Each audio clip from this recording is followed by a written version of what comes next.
નમસ્કાર, આપ જોઈ રહ્યા છો નેશન પ્લસ ન્યૂઝ. હું છું આપની સાથે હેતલ ભગત.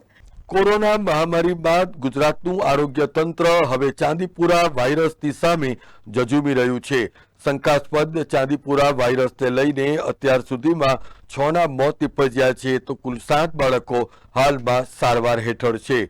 સાબરકાંઠા જિલ્લાના મુખ્ય મથક હિંમતનગર ખાતે આવેલ સિવિલ હોસ્પિટલમાં શંકાસ્પદ ચાંદીપુરા કેસ સાથે સંલગ્ન એવા 14 બાળકોને સારવાર અપાઈ રહી છે.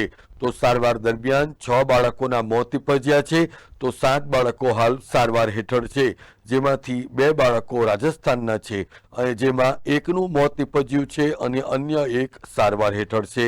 તો અરવલ્લી જિલ્લામાં 5 બાળકોમાંથી 3ના મોત નિપજ્યા છે. साबरकांठा डिस्ट्रिक्ट के सिविल हॉस्पिटल में आज तक 14 केस एडमिट हुए हैं। वो सस्पेक्टेड चांदीपुरा वायरस के केसेस पीडियाट्रिशियन ने बताए थे। उसमें से 2 राजस्थान के, 7 केस साबरकांठा डिस्ट्रिक्ट के, 4 केस अरवली डिस्ट्रिक्ट के और 1 केस खेड़ा डिस्ट्रिक्ट का हमें मालूम पड़ा है। उसमें से 12 बच्चों का सैंपल अभी तक लिया जा चुका है। उसमें से अभी तक 6 बच्चों की डेथ हुई है।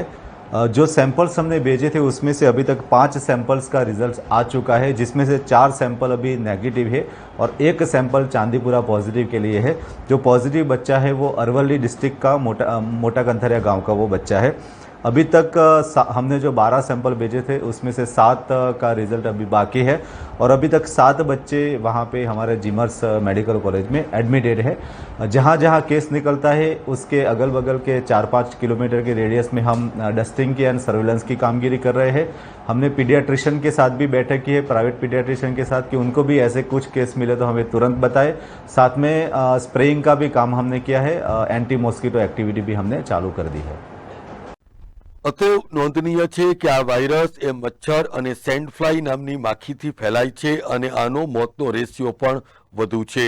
ત્યારે આ વાયરસ મચ્છર અને સેન્ડફ્લાય નામની માખીથી ફેલાય છે અને આના મોતનો રેશિયો પણ વધુ છે.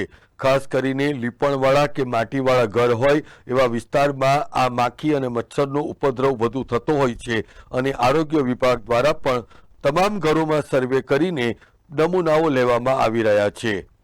Jitendra Solanki, nation plus news, Sabarkantha. સમાચારોના સતત અપડેટ મેળવવા માટે અમારી નેશન પ્લસ ન્યૂઝની યુટ્યુબ ચેનલને સબસ્ક્રાઇબ કરો, બેલ આઇકન દબાવો અને જોડાયેલા રહો ફેસબુક, ઇન્સ્ટાગ્રામ અને ટ્વિટર પર.